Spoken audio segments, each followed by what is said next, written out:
The Time Machine, 2002, wasn't just another remake. It was H.G. Wells' great-grandson's $80 million attempt to honor his ancestor that turned into a production nightmare. The darker side of the future world is the world of the Morlocks. The original director was fired and replaced mid-filming.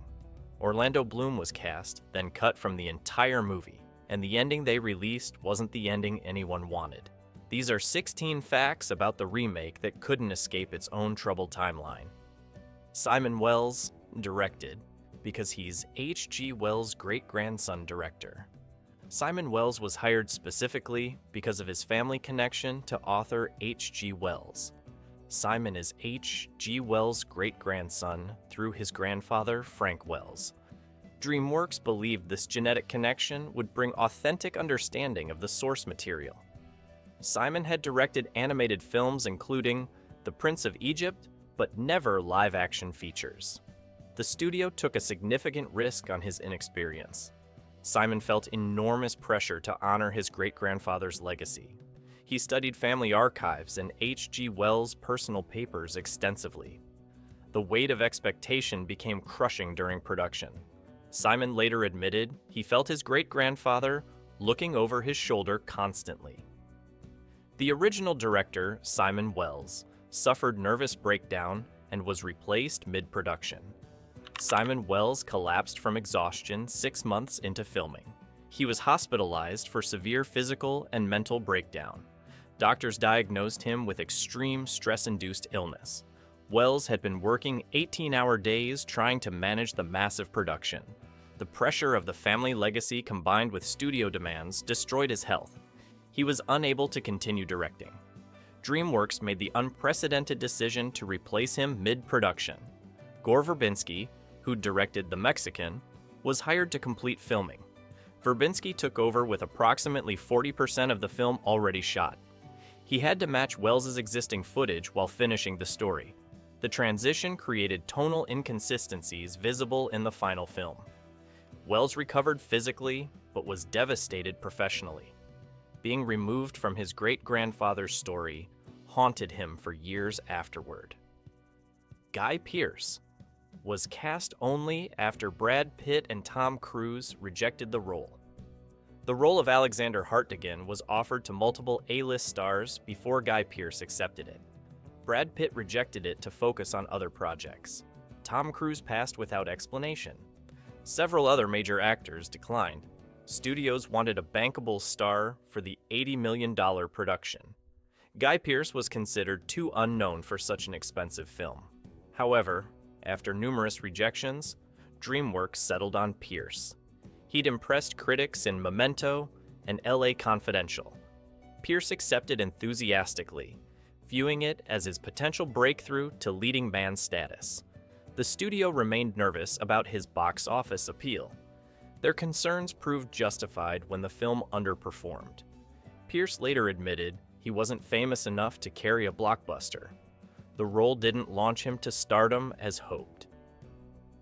Orlando Bloom filmed scenes as aristocrat that were completely cut.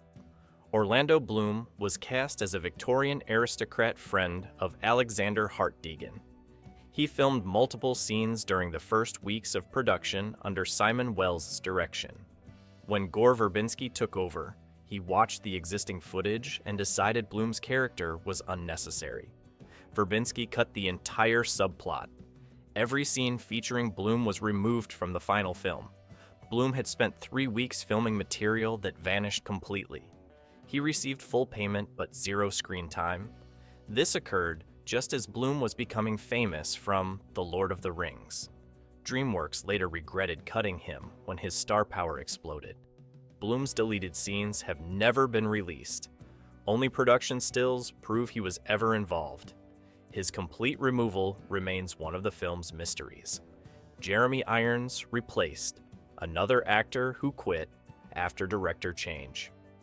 Jeremy Irons played the Uber Morlock villain but wasn't originally cast. Another actor whose identity was never publicly revealed filmed scenes with Simon Wells. When Gore Verbinski replaced Wells, the original Uber Morlock actor quit in protest. He developed his character with Wells and refused to continue under new direction. Jeremy Irons was hired as emergency replacement. He had minimal preparation time. Irons created the character quickly without extensive development. His performance feels disconnected from the rest of the film, partly because he joined so late. Irons later admitted he took the role purely for the paycheck. He called it jobbing actor work without artistic investment. The rushed casting created a villain who feels underdeveloped and tacked on to the story. The time machine prop cost $1.2 million to build. Production designer Oliver Scholl created an elaborate steampunk time machine costing approximately $1.2 million. The prop was constructed from brass, copper, mahogany, and crystal components. It featured over 2,000 individually crafted parts. The machine weighed nearly 3,000 pounds fully assembled. Multiple versions were built for different purposes: a complete practical version, a lightweight version for movement, and miniatures for effect shots. The main machine featured working gears, spinning components, and elaborate lighting. Industrial Light and Magic added digital enhancements in post-production. The enormous expense generated controversy within DreamWorks. Some executives questioned whether the money was justified. Samantha Mumba was cast. Despite having zero acting experience, Irish singer Samantha Mumba played Mara, the love interest in the future timeline. She had never acted professionally before. Her only experience was music videos. DreamWorks cast her based purely on her look and singing fame. Mumba struggled with basic acting techniques throughout production. She required extensive coaching for simple, emotional scenes. Other actors found working with her frustrating. Guy Pearce spent hours helping Mumba with her performance between takes. Gore Verbinski shot numerous takes trying to get usable performances. Mumba's inexperience extended the shooting schedule significantly. She later admitted she was completely unprepared for film acting. Her wooden performance drew harsh criticism from reviewers. The vanity casting damaged the film's emotional core. Mumba never acted in another major film after this experience. The Morlock creatures were played by parkour athletes and gymnasts. The Morlock monsters required extremely physical performers capable of inhuman movement. Casting director hired professional parkour athletes and Olympic-level gymnasts rather than traditional stunt performers. These athletes could perform the wall climbing, jumping, and acrobatic movements the Morlocks required. The performers trained for 6 weeks learning synchronized movement patterns. They studied predatory animal behavior for authentic hunting movements. The Morlock suits were designed to allow maximum mobility despite heavy prosthetics. Performers worked in the suits for months developing the creatures' distinctive movement vocabulary. If you're enjoying these behind-the-scenes secrets about troubled Hollywood remakes, make sure you're subscribed so you don't miss our next deep dive. We've got more shocking production disasters coming soon. Now back to the Time Machine's catastrophic journey through production hell. Alan Young reprised his role from the 1960 film in a cameo actor. Alan Young, who played David Philby in the 1960 original, appears briefly in the 2002 remake. He plays a flower shop worker who speaks to Alexander early in the film.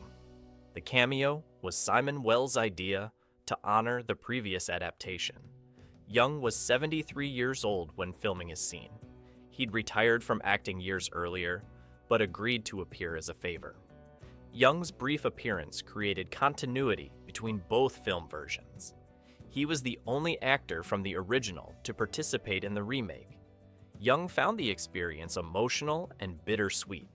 He represented the film's only genuine connection to its predecessor. His cameo is easily missed, but provides touching acknowledgement of the original's legacy and influence. The New York Public Library hologram scene cost $4 million.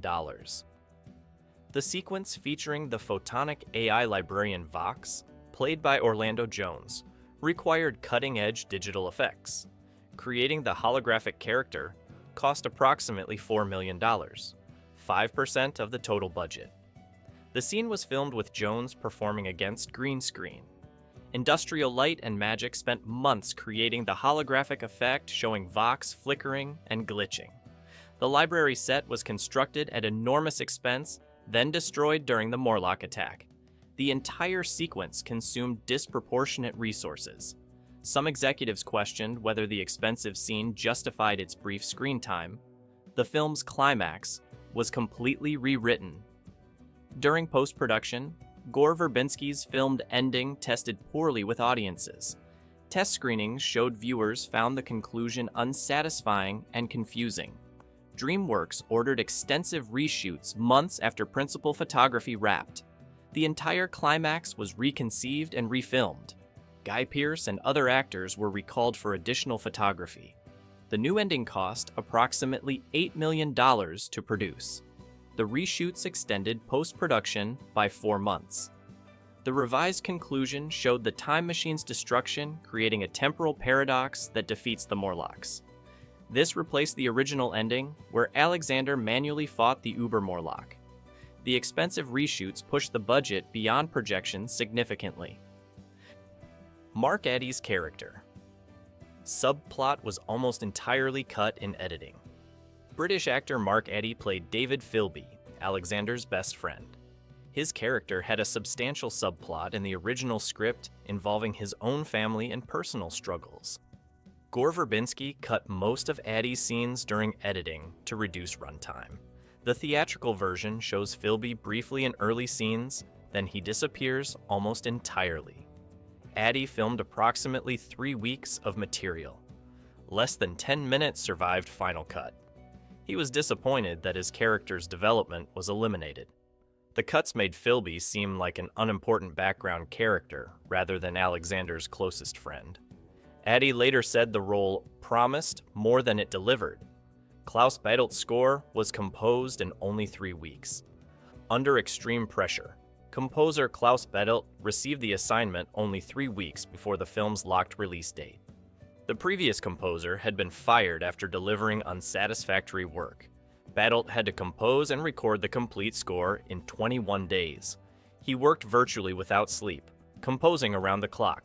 The orchestral score required recording with a full symphony orchestra under impossible time constraints. Baddelt brought in additional composers to help with orchestration. The rushed process produced workable but unremarkable music. Critics noted the score felt generic and unmemorable. Baddelt later admitted the time pressure prevented him from developing thematic depth. He delivered functional music that served the film, but achieved nothing distinctive. The film's box office. Failure killed. Plans for 2 sequels. DreamWorks had commissioned scripts for 2 Time Machine sequels before the first film's release. Writers were developing storylines continuing Alexander's adventures through different time periods. The studio expected a profitable franchise. The Time Machine opened March 8, 2002, to disappointing results. It grossed $56 million domestically against its $80 million budget. International sales pushed total revenue to $123 million, barely profitable after marketing costs. The underwhelming performance killed all sequel plans immediately. DreamWorks canceled the commissioned scripts. The franchise died before it began. Guy Pearce was contractually obligated for 2 sequels that never happened. Practical effects. Supervisor was hospitalized after explosion accident. During filming of the Morlock attack sequence, a practical explosion effect malfunctioned. The special effects supervisor was standing too close when the explosive charge detonated prematurely. He suffered severe burns and shrapnel injuries. He was rushed to the hospital with second-degree burns across his arms and chest. Production was shut down for 3 days during the investigation. Safety inspectors examined all explosive effects protocols. The supervisor recovered after 2 weeks, but returned to find his job given to someone else. DreamWorks quietly replaced him, citing safety concerns. The incident was kept out of press to avoid negative publicity. Alternate ending, Simon Wells' original ending before his removal showed Alexander successfully returning to his own time with knowledge gained from the future. The deleted conclusion featured Alexander using future technology to prevent Emma's death, thereby erasing his entire journey. He saves Emma but loses all memory of his time travel experiences. The final shot showed Alexander and Emma together, happily unaware of the timeline he'd erased. This philosophical ending explored consequences of changing the past. DreamWorks rejected it as too complicated and depressing. Test audiences wanted Alexander to stay in the future with Mara rather than erase his journey. The studio demanded the romance ending despite its contradiction of the film's themes. The Time Machine, 2002, could have been H.G., Wells' great-grandson's tribute to his ancestor's literary genius. Instead, it became a cautionary tale about directors collapsing, Orlando Bloom vanishing, and $80 million producing mediocrity. The philosophical ending was cut. 2 sequels were canceled, and a great-grandson couldn't escape his great-grandfather's shadow. Some legacies are impossible to honor,